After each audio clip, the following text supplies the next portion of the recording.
وسلم وشر الأمور محدثاتها فإن كل محدثة بدعة وكل بدعة ضلالة وكل ضلالة في النار. Jamaah salat maghrib Masjid Ar-Raudhah yang dirahmati Allah Subhanahu wa taala. Alhamdulillah pada malam hari ini kita bisa kembali berkumpul yang sebelumnya dijadwalkan kemarin malam, tapi karena qadarullah terjadi pemadaman listrik, akhirnya kajian kita ditunda menjadi malam ini. Tapi insya Allah yang sudah datang kemarin untuk ikut kajian insya Allah sudah dapat pahalanya, ya, meskipun tidak kajian. Berarti double ini pahalanya Pak, ya, Masya Allah. Tapi yang kemarin memang tidak datang, ya tidak dapat pahala, ya, beda sama yang betul datang. Ikhwani fillah rahimani rahimakumullah. Pembahasan kita pada malam hari ini tentang bai'ut taqsid atau jual beli dengan cara kredit. Setelah kita bahas kemarin pekan yang lalu tentang jual beli yang dilarang, ada 8. Begitu pula kita juga sudah bahas tentang al-iqalah, yaitu pengembalian dalam jual beli, dan kita juga sudah bahas tentang akad murabahah, ya, tentang pembahasan murabahah. Maka pada malam hari ini kita akan membahas tentang bai'ut taqsid, yaitu jual beli dengan cara cicil. Berkata penulis di dalam kitab ini, bai'ut taqsid huwa bai'us sil'ah ila ajalin muhaddad, yaitu jual beli barang yang pembayarannya ditunda sampai waktu yang ditentukan, disebut bai'u at-taqsid. Yuqassat fihi thaman aqsatan muta'addidah, kullu qistin lahu ajal ma'lum yadfa'uhu al-mushtari. Kata beliau, di mana pembayarannya dicicil dalam jumlah cicilan tertentu, dan setiap cicilan mempunyai batas masa pembayaran tertentu yang dilakukan oleh pembeli. Ya, sebagaimana yang kita pahami dari jual beli kredit. Mithaluhu an takuna 'inda al-bai' sayyaratan. Contohnya, kata beliau, misal seseorang memiliki mobil, qimatuha naqdan 40,000 riyalin. Kalau dibeli kontan itu 40.000 real, atau kita Indonesia kan mungkin 150 juta kalau dibayar cash. Fa in wa muajjalatu 60,000 riyalin. Adapun kalau dibayar kredit menjadi 200 juta. Ya, kalau cash 150, kalau kredit berapa? 200. Fayattafiqu ma'al mushtari ala ayyusaddadahu al-mablagh ala 12 qistan. Dan penjual dan pembeli menyepakati jual beli ini berlangsung selama 12 bulan atau 1 tahun. Ya, berarti 200 juta dicicil selama 1 tahun. Yadfa'uhu fi nihayati kulli syahrin 5,000 riyalin, yaitu dibayar setiap bulan senilai yang nanti mencukupi 12 bulan itu senilai 200 juta. Ya, itu sebagaimana yang kita pahami dari jual beli kredit. Apa hukumnya seperti ini? Ikhtalafa fihi ulama. Para ulama berselisih pendapat tentang jual beli kredit seperti ini. Di zaman kita yang termasuk mengharamkannya dan tidak membolehkannya adalah Syekh Albani rahimahullahu taala. Dan beliau menukil pendapat Imam An-Nasa'i rahimahullahu taala. Beliau termasuk yang tidak membolehkan jual beli seperti ini. Ya. Namun jumhur ulama berpendapat bahwasanya jual beli kredit seperti ini, kalau cash sekian, kalau kredit sekian, jumhur ulama berpendapat jawaz, boleh. Hukumnya diperbolehkan. Sebagaimana hadis Aisyah radhiyallahu taala anha, qalat ishtara Rasulullah sallallahu alaihi wasallam min Yahudi ta'aman binasi'atin ay bil ajal wa rahanahu dir'an lahu min hadidin. Kata Aisyah radhiyallahu taala anha, Rasulullah sallallahu alaihi wasallam pernah membeli dari Yahudi makanan binasi'atin, dengan cicil, ya, dengan kredit. Wa rahanahu dir'an lahu min hadidin, dan Rasulullah sallallahu alaihi wasallam menggadaikan baju perangnya yang terbuat dari besi, ya, sebagai jaminan. Maka dari dalil ini para ulama, kebanyakan dari ulama kita membolehkan jual beli kredit. Bapak ambil pendapat yang mana, Pak? Kalau saya jumhur, Ustaz, karena memang sudah kebiasaan saya memang kredit, ya. Barang-barang di rumah itu rata-rata cicil semua, ya. Maka saya jumhur aja. Berat, kalau tidak bisa ini berat, ya. Memegang pendapat Syalbani termasuk pendapat yang kurang relevan kayaknya, Ustaz, ya. Taib, ya. Maka dari tinjauan dalil dan syariat, ya, bahwasanya yang lebih kuat adalah pendapatnya jumhur ulama, karena memang didukung oleh dalil-dalil yang kuat sebagaimana disebutkan oleh penulis Fiqhul Muyassar dalam kitab ini.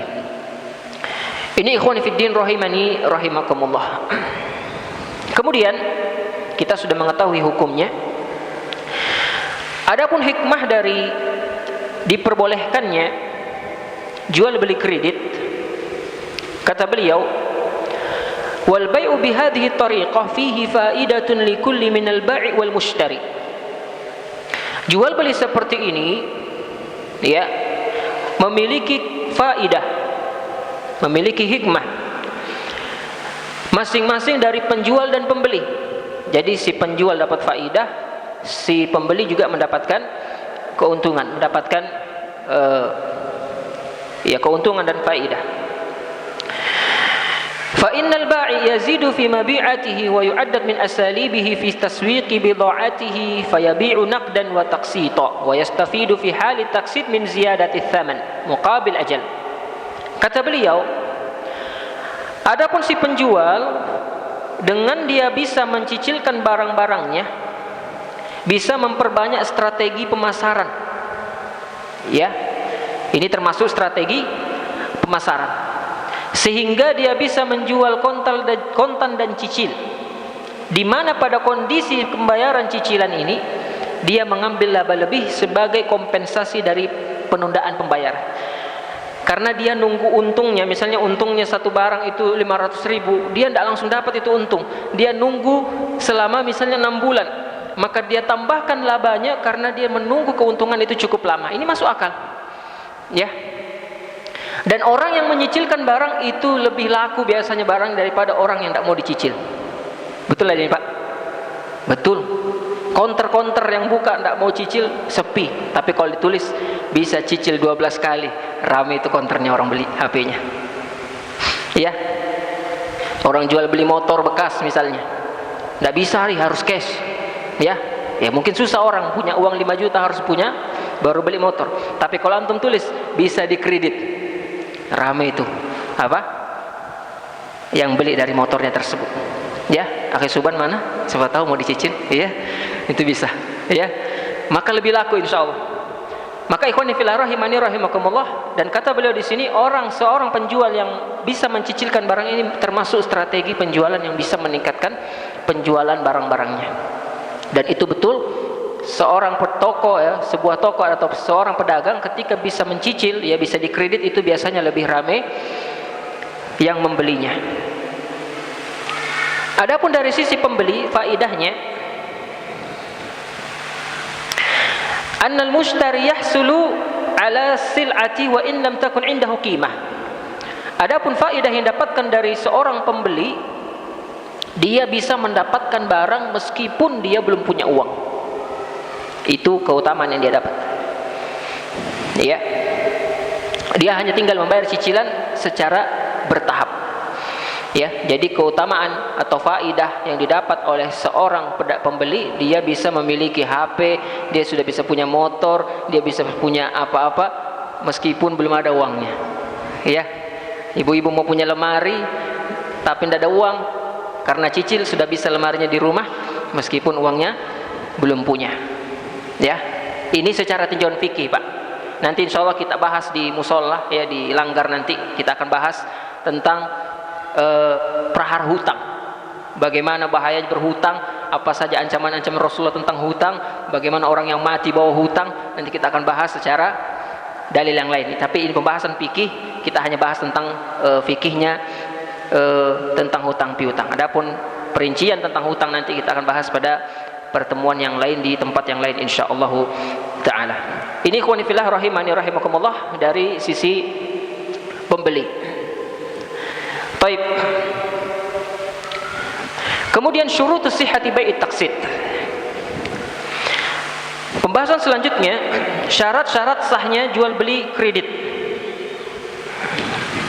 Yang pertama, an takuna sil'atu bihauzatil bai' wa tahta tasarrufihi 'inda al-'aqdi, fala yajuzu lahum al-ittifaqu 'ala thamaniha. Kata beliau, status barang berada dalam wewenang dan kekuasaan penjual.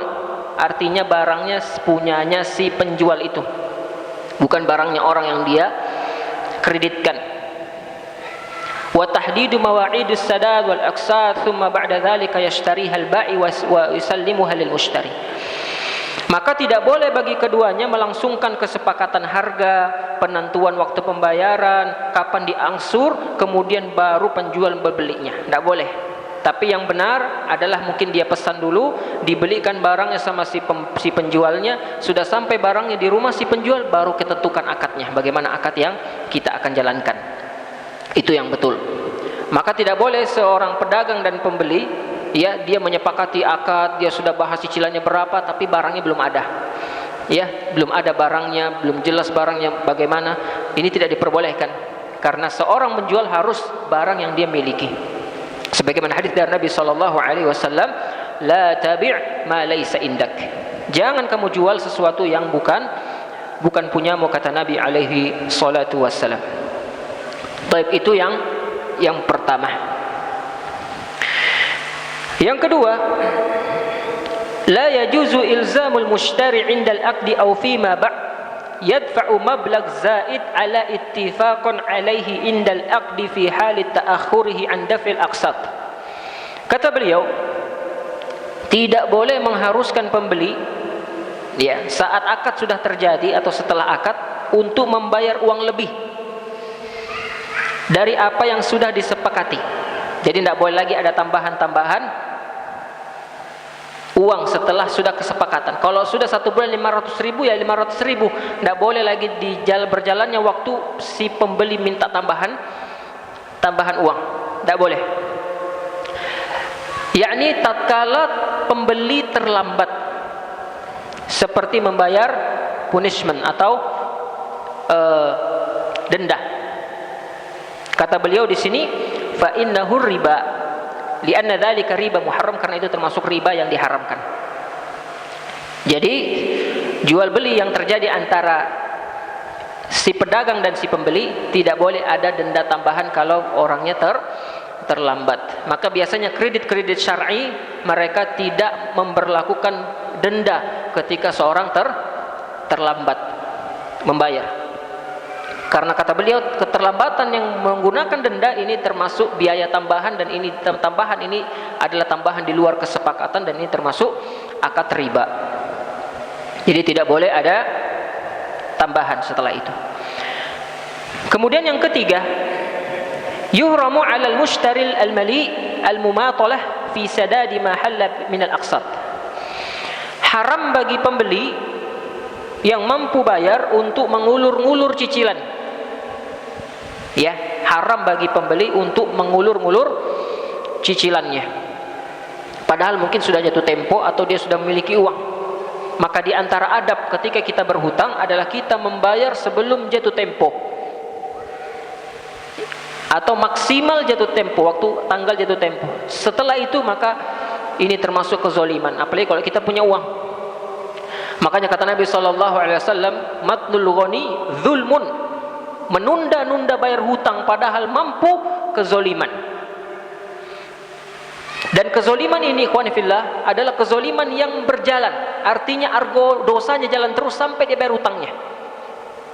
Misal, bapak punya hutang sama fulan, tanggal 1 jatuh tempo, bapak punya uang tanggal tersebut, bapak tidak bayar, bapak bayar nanti tanggal 10, maka dari tanggal 1 sampai tanggal 10, argo kezoliman berjalan, argo dosa berjalan, dosa jariah, sampai dia bayar hutangnya, karena dia mampu. Maka hati-hati dengan utang piutang ya ikhwan rahimani rahimakumullah. Orang yang punya hutang dan tidak bayar hutangnya, padahal sudah jatuh temponya, padahal ada uangnya, dia sedang menjalani kezoliman yang berjalan atau dosa jariah sampai dia bayar. Karena kata Rasulullah, madnul ghani zulmun, menunda-nunda hutang itu kezoliman. Ya, hati-hati. Ustaz, saya tidak ada uang, Ustaz, memang. Tapi antum mungkin punya sesuatu yang bisa antum jual dan itu tidak memudaratkan antum. Sebagian orang begitu, Pak. Mungkin tidak ada uangnya, tapi motornya 5, ya. Motornya 5, HP-nya 3. Uang, bentuk uang memang tidak ada, tapi dia kan bisa jual uang, dia bisa jual HP-nya, dia bisa jual motornya 1 untuk bayar hutang. Tidak dijual motornya, tetap disayang-sayang motornya, dirawat. HP-nya juga tidak ada mau dijualnya. Ini juga termasuk kezoliman. Maka hati-hati, hutang ini sesuatu yang terkadang memang berbahaya bagi seorang mukmin. Maka hati-hati dengan akad-akad hutang piutang yang sudah tempo, maka tidak boleh kita menunda-nundanya.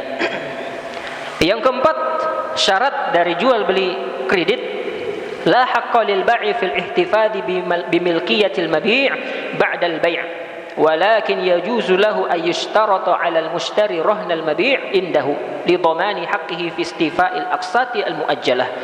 Kata beliau, penjual tidak boleh menguasai hak kepemilikan, tidak boleh. Kepemilikan barang sesudah akad. Jadi si penjual tidak boleh menggunakan barang yang dia kreditkan, ya, dia menguasai barang yang sudah dia kreditkan, yang dia berikan kepada si pembeli. Namun dia boleh menetapkan syarat agar pembeli mungkin memberikan jaminan, menggadaikan, sebagaimana yang dilakukan oleh Nabi SAW. Beliau menggadaikan baju perang beliau dalam rangka sebagai jaminan untuk piutang beliau. Maka ikhwan fillah rahimani rahimakumullah, maka syarat yang keempat, tidak boleh bagi pedagang memanfaatkan, mengambil, menguasai, ya, barang yang dia jual dalam sistem kredit tersebut. Ini 4 syarat. Kemudian syarat yang kelima yang tidak ada di buku, ya, adalah hendaklah seorang ketika kredit dia harus memiliki kasaran, dia mampu atau tidak kira-kira. Sebelum kredit, pikirkan gaji bapak berapa minimal sebulan ketika keluar uang tersebut, apakah mampu atau tidak kira-kira. Kalau memang tidak mampu, tidak boleh, ya, karena menurut pakar-pakar ekonomi idealnya cicilan itu 10% di gaji kita, 10% paling banyak, lebih dari itu jangan, karena itu mempengaruhi dari keuangan rumah tangga kita. Maka hati-hati dengan jual beli yang terlalu memberatkan, sehingga hal itu mungkin akan berdampak tidak kondusifnya keuangan dalam rumah tangga kita. Maka ikhwan fillah rahimani rahimakumullah, kalau terpenuhi 5 ini, maka boleh bagi bapak-bapak untuk melakukan kredit, utang piutang kepada siapapun selama akadnya syar'i, tidak terkandung dalamnya riba dan yang lainnya. Taib, ini ikhwan fillah rahimani rahimakumullah tentang bai'u at-taqsid, jual beli utang piutang atau jual beli kredit. Taib ikhwan fillah rahimani rahimakumullah, ya. Kemudian kita bahas selanjutnya tentang pembahasan yang kedua, al-bab tsani fi riba, tentang pembahasan riba, ya. Berbicara tentang kredit, maka tidak jauhlah dari pembahasan riba. Dan memang gaya hidup manusia di zaman kita Sudah terlalu banyak ya orang-orang yang terjerat daripada hutang piutang dan riba. Ini menunjukkan bahwasanya banyak sekali manusia-manusia yang memang bergaya sebelum waktunya. Mau juga bermobil padahal belum ada uangnya, ya. Mau juga bagus motornya padahal belum mampu, kasihan keuangannya.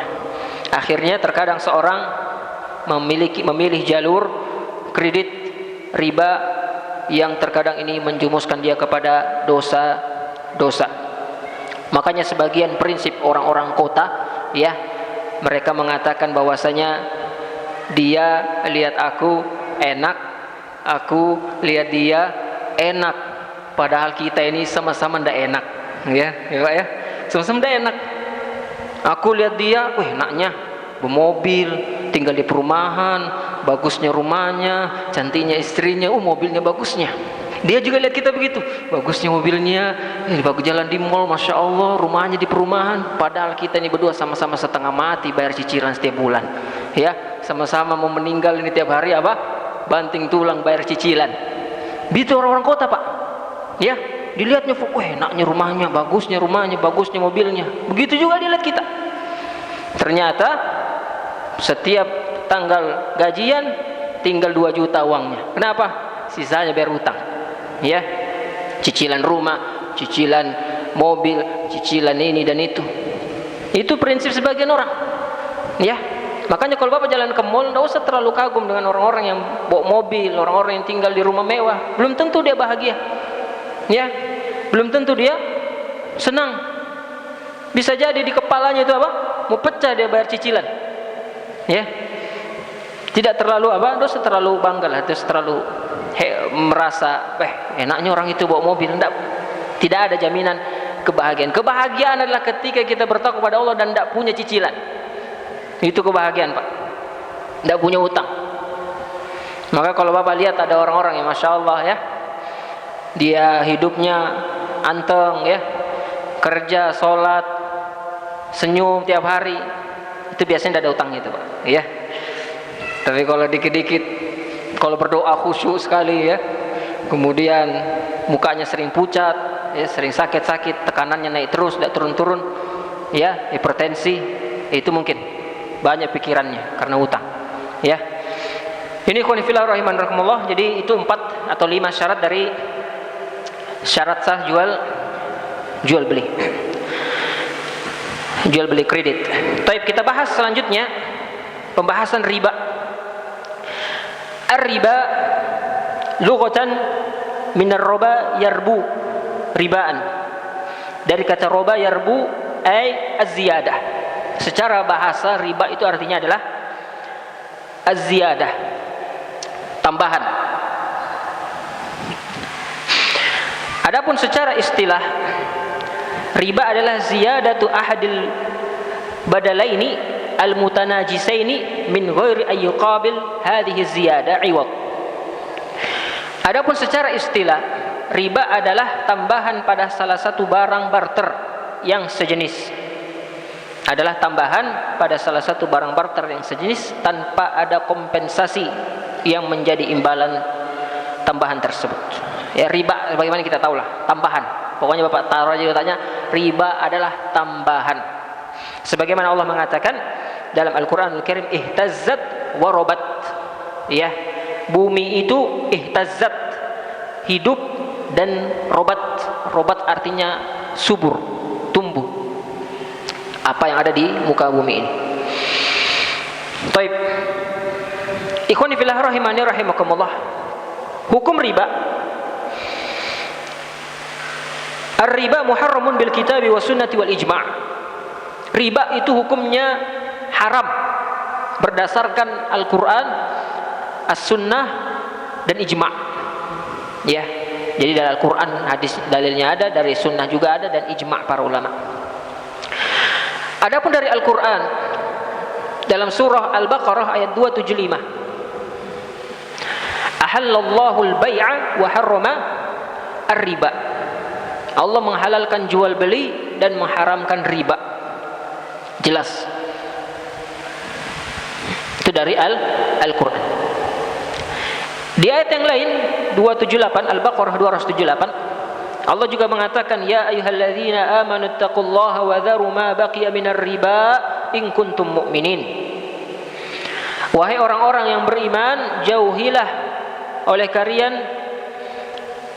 sesuatu yang dari riba, ya, sisa-sisa riba yang belum dipungut, jika kalian termasuk orang-orang yang beriman.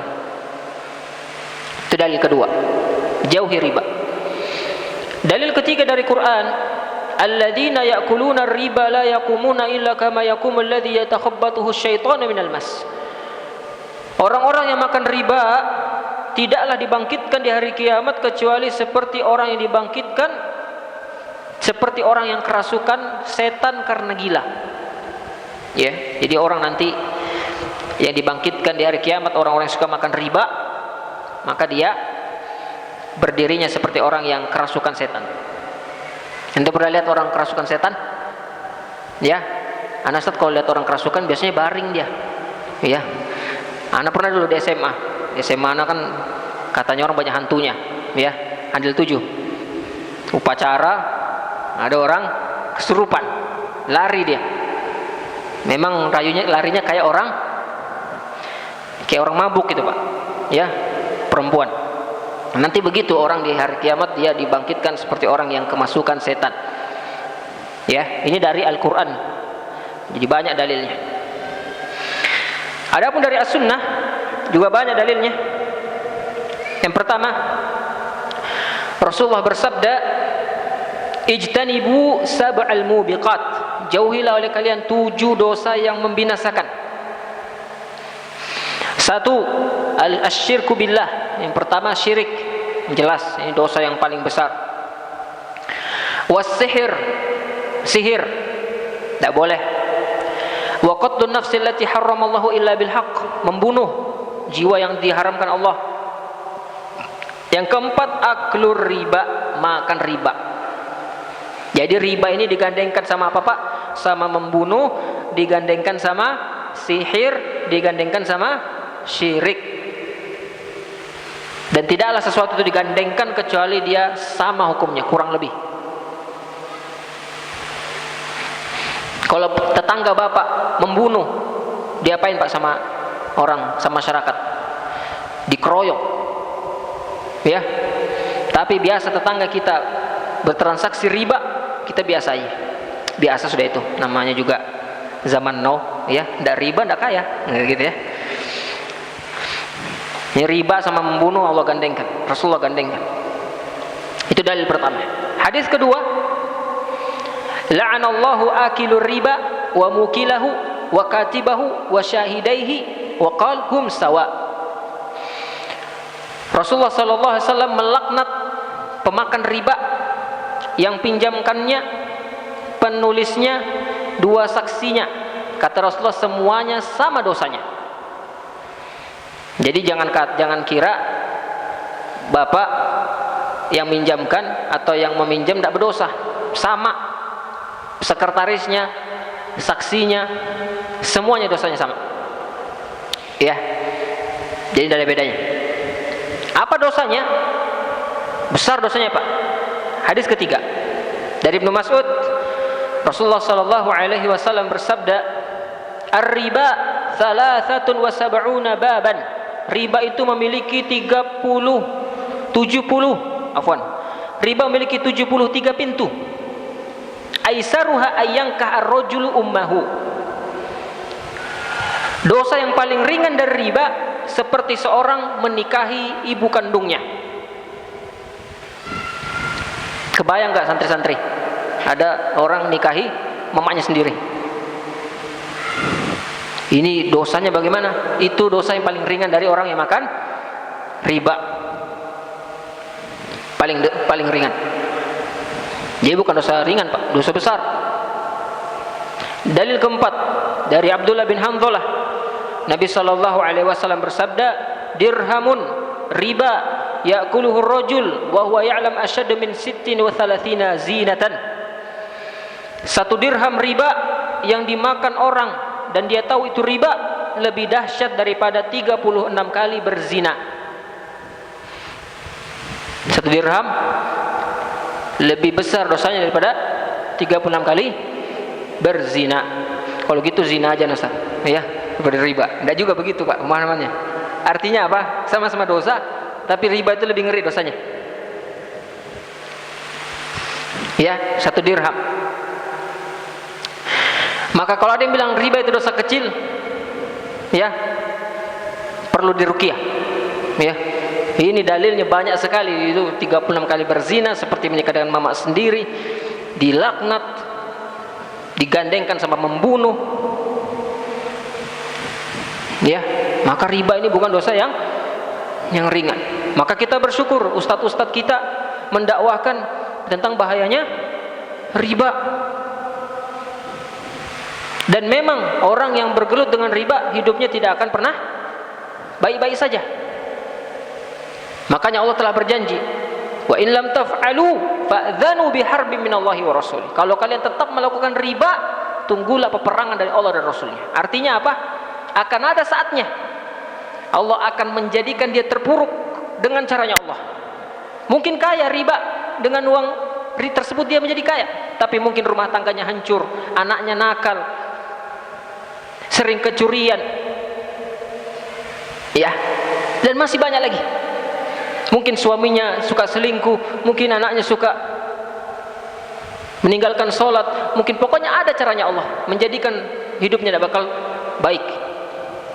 Itu dengan riba.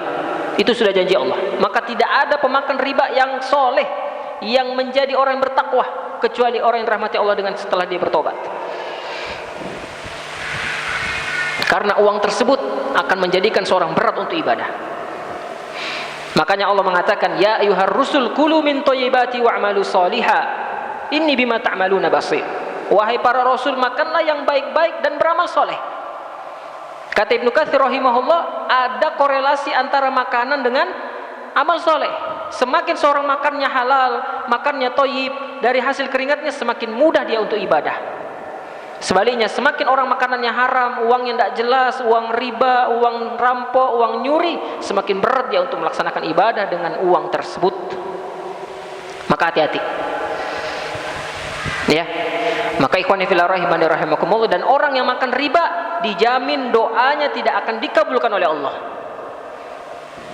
Orang yang makan riba tidak dijamin tidak akan dikabulkan doanya oleh Allah. Sebagaimana hadis yang disebutkan Nabi sallallahu alaihi wasallam tentang seorang laki-laki yang yutilu safar ash'ath akbar yamuddu yadayhi ila sama' faqala ya rabbi, seorang laki-laki yang melakukan perjalanan jauh, rambutnya berdebu, bajunya kusut, terbalik, rambutnya kusut, bajunya berdebu, mengangkat tinggi-tinggi tangannya ke langit, mengatakan ya Allah, diulangi-ulangi doanya.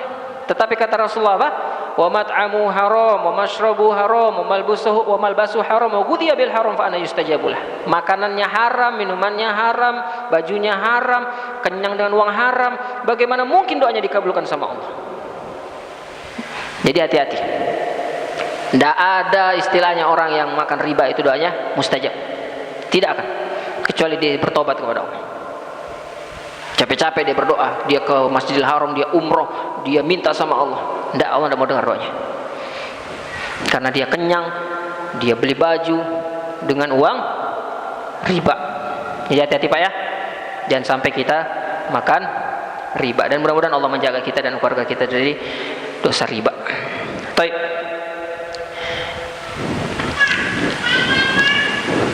Kemudian pembahasan selanjutnya, hikmah dalam pengharaman riba. Apa hikmahnya? At-ta'amul ma'ar riba yuhmalu ala hubbi adzat wa takalub ala jam'il amwali wa tahsiliha min ghairi turuqil masyru'ah. Bermuamalah dengan riba mendorong sikap egois, tamak untuk mengumpulkan harta dan mendapatkannya dari jalan-jalan yang tidak syar'i. Jadi bermuamalah dan riba membuat seorang itu egois, sombong, membuat seorang itu tamak. Ya, hati-hati. Dan memakan riba termasuk memakan harta manusia dengan cara yang batil. Ya. Maka ikhwani fillah rahimani rahimakumullah, oleh karenanya seorang yang bergelut dengan riba khawatir dia bisa su'ul khatimah. Makanya kata Rasulullah SAW, ya Ka'ab bin Ujrah, ma nabata lahmun, ya ma yarbu lahmun nabata min suhtin illa kanat naru aulabih. Wahai Ka'ab bin Ujrah, hati-hati dengan daging yang tumbuh di tubuhmu. Tidaklah daging tumbuh satupun di tubuhmu dari uang haram kecuali neraka yang bakar. Ya, santri-santri hati-hati ya. Beli ote-ote 3, ngomongnya 2. Ya. Biasanya umur-umur segini ada juga yang suka bohong-bohong, ya. Om Herman, pentolnya 5, ya. Tadi berapa? 3, ya, padahal 5. Gerinya 2, padahal 5, ya, bilangnya 2. Bilang Om Herman, kok rugi terus aku ini ya, sekalinya diambil, tidak jujur. Nah itu jadi daging itu, antum makan jadi daging. Nah nanti itu dibakar di neraka. Berani enggak? Ya, hati-hati. Apakah neraka itu dingin? 70 kali panasnya api dunia. Antum api dunia yang korek gas itu antum taruhlah 5 menit. Nah itu 70 kali panasnya. Itu sekali aja. Hati-hati dengan uang haram. Tapi itu hikmah diharamkannya riba. Kemudian macam-macam riba. Ar-riba naw'an. Riba itu ada 2 macam. Ada riba fadl dan riba nasi'ah. Riba fadl dan riba an-nasi'ah. Adapun riba fadl huwa ziyadatu fi ahadil badalain. Riba fadl adalah tambahan pada salah satu 2 barang barter. Gampangnya gini Pak, fadl itu tambahan, nasi'ah itu penundaan. Ya, jadi kalau riba fadl itu menambah, kalau nasi'ah itu menunda. Contoh riba fadl yang kita sering alami sehari-hari, tukar uang tapi nilainya beda. Ya, pas lebaran ini banyak 100.000 ditukar uang 20-an atau ditukar uang 2.000-an cuma 90.000. Uang 2.000-an 90.000 ditukar uang 100.000. Ini riba fadl. Tidak boleh tukar uang tapi nilainya tidak sama. Ini ngasih 90.000, ini ngasih 100.000. Ini termasuk riba fadl. Kenapa? Ada tambahan. Dia nambah 10.000 tapi dikasihnya cuma 90.000. Ini termasuk riba al-fadl. Atau misal emas.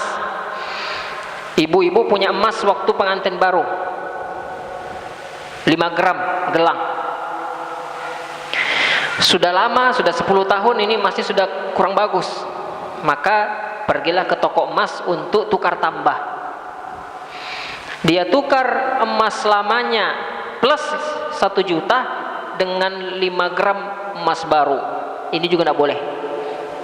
Ini termasuk riba al-fadl.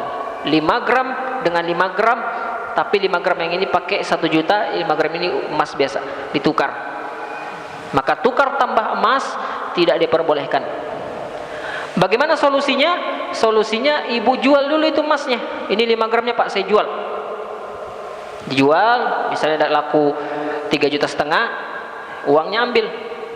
Uangnya sudah dapat, tambahin uang tadi 1 juta, beli emas yang baru. Itu solusinya Pak, supaya tidak jatuh pada riba al-fadl. Baik.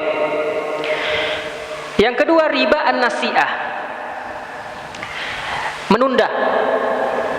Nah ini juga sering terjadi di masyarakat kita. Misal bapak punya sebelahan toko, yang sini jual tek-tek, yang sini jual jahe misalnya. Penjual tek-teknya ini ada orang beli uang besar 100.000. Aduh, tidak ada uang kecil lagi. Ke sebelah dia ke penjual jahe, ada uang 100.000 kah? pecahan. Nggak cukup. Ada cuma 70.000 aja. Sudah, sini 70-nya. Ini uang ke 100 utang, ya. Ditunda pembayarannya. Ini tidak boleh, Pak. Ini termasuk riba an-nasi'ah. Karena ketika menukar uang itu harus yadan biyadin mithlan mathal mithlin. Harus cash dan harus nilainya sama. Kapan terjadi penundaan? Maka ini termasuk riba an-nasi'ah. Pernah nggak terjadi gini, Pak? Pasti sering. Ya sudah, 30.000-nya nanti aja gampang. Oke, dibawalah 70.000 itu sama penjual tek-teknya, 30.000-nya nanti ketika sudah ada 30.000 baru dibayar. Ini termasuk riba an-nasi'ah. Inilah gambaran umum secara umum tentang dua jenis riba. Ya, nanti akan kita bahas tentang apa asnafur riba, benda-benda ribawi. Ini ikhwani fillah rahimani rahimakumullah. Jadi kalau tukar uang 100.000 harus juga dengan 100.000 dan harus cash, tidak boleh ada cicil-cicilan.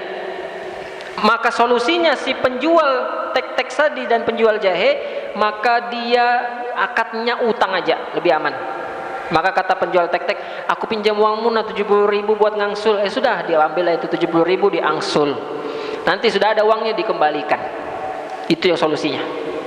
Supaya tidak jatuh kepada riba an-nasi'ah. Insyaallah pekan depan kita akan bahas tentang asnafur ribawi, tentang benda-benda apa saja yang riba. Ada 6, ya. Insyaallah akan kita bahas mana kategori-kategori uang nilai tukar dan mana kategori makanan. Insyaallah tafsilnya dan perinciannya kita akan bahas pada pertemuan yang akan datang. Ini hanya sekedar senggolan dan pembahasan terkait tentang jenis-jenis riba. Wallahu ta'ala bishawab. Mudah-mudahan bermanfaat. Kita tutup doa kafaratul majlis. Subhanakallah wa bihamdika asyhadu an la ilaha illa anta astaghfiruka wa atubu ilaik. Assalamualaikum warahmatullahi wabarakatuh.